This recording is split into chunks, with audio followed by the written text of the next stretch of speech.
This is the story of how I made a game in 4 days. It involves sleep deprivation, lack of a social life, and enough bugs to create an entire ecosystem. So, let's rewind 4 days. It all started the morning of the jam. The theme was announced. This year's theme is Countdown. What the flying fudgesicles does that mean? But immediately, I had an idea. You have to drag the numbers in descending order, and you have 10 minutes. But each number has a little gimmick to make your playthrough slightly more unbearable. And then I immediately passed out from using my brain too much. Anyways, I woke up 4 days later and the game was miraculously finished. Yeah, I wish. Unfortunately, I still had to actually make this thing. The first thing I needed was the most basic mechanic, dragging the numbers around. And surprisingly, that part was actually pretty easy, which meant something was about to definitely go wrong. Once I had the basic movement working, I needed to make the numbers interesting. So I started giving each number its own behavior. And this was probably the most fun part of development. Not!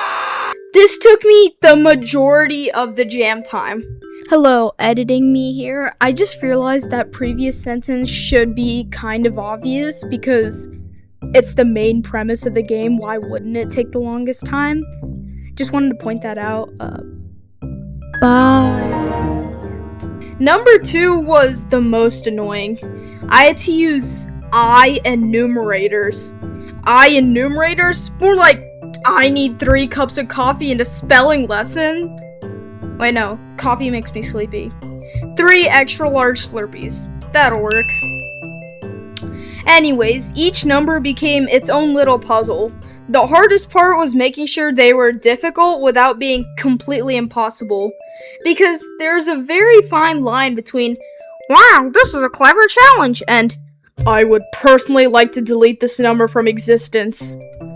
And after that came the part every game developer loves, polishing, which is game dev language for fixing all the things that somehow broke, even though I swear I didn't touch them. It wasn't me, officer.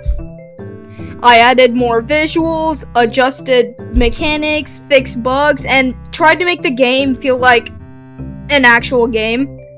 Of course, new bugs appeared, because fixing bugs creates more bugs. Happiness.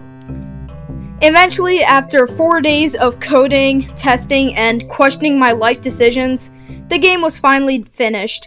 The numbers were alive, they were chaotic, they were annoying, which meant they were ready.